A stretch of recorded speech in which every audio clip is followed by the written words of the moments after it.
Alright YouTube, how are you guys doing today? What I want to do today is give you a review of an application for the iPad called Pulse, and I've been using this for the past few days.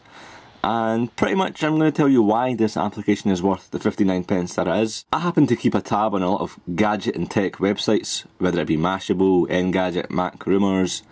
I refer to these websites throughout the day, I refresh them. And I guess, it gets a bit tiresome because you've got to individually open up each tab and refresh it, go through it. And I guess Pulse realised that, and what this application does is consolidates all your favourite sources, your websites, and puts them into one little application. So here I've got all the websites that I am interested in, and basically this works off RSS feeds.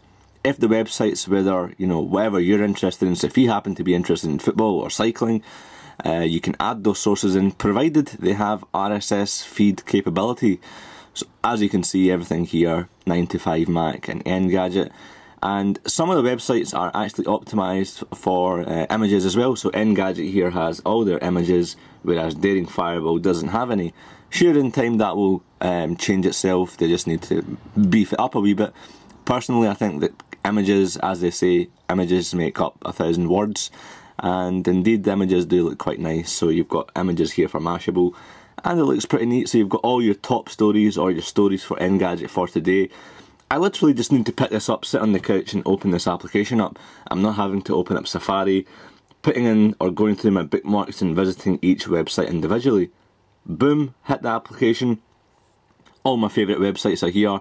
So let's say we want to open up a story. Let's go on to this one here, AOL Time Warner, and it opens up that article in text. This is the most fastest way to open up or read that article there. If you want to switch on to the website view, there's a button here called the web, and you just hit that, and it's going to take me to the 9 to 5 Mac website. And I can read, I can get the full picture. But if I just want to load it up quickly, the text will do just fine.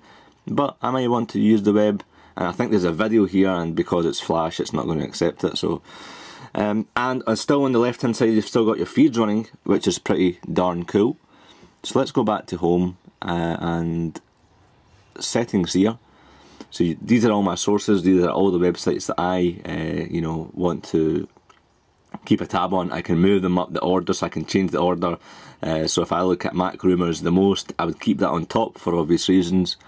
And you've got a button here saying Google Reader. So if you happen to use Google Reader, I've never used it, but because it's all based in the cloud, it can be pretty handy if you use such a service. The featured as all the default or all the websites the application Pulse recommends you to keep a tab on.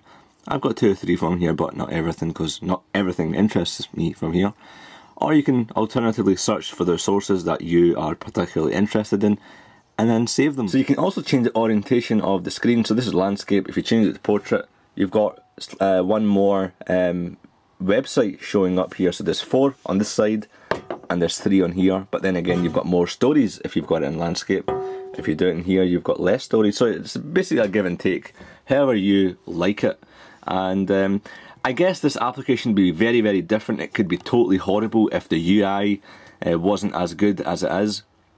It's all down to UI, that is what I take it. They've built a fantastic app. 2 guys from India, I believe, and they've done a marvellous job. 59p, go out and check it. This is my first sort of RSS reader, so maybe that's why I'm quite interested in this. If you happen to come across another application which does maybe a similar job, do let me know, because I'm equally interested. And I will be for sure looking out for other RSS readers, but this is the one that I sort of really got to me, and I thought, okay, I'm going to go ahead and buy this and check it out. And I tell you what, it saved a lot of time, because it means I'm not going to have to individually visit these websites. And if you click here, again, it's all about the UI design, so you can make the text bigger and smaller. It's pretty cool. I mean, the things you can do with this are pretty neat. You can post articles to your Facebook, to your Twitter, you can email it. So you happen to sit there on the couch, you find an interesting story, you want to share that with your followers, or maybe you want to email it to someone, boom, you've got your social media and sharing things here. So it's a fantastic app, guys, go check it out. Remember, you can join me on iGlassRegion.com, twitter.com/i6glassregion, and yeah, thanks for watching. Cheers.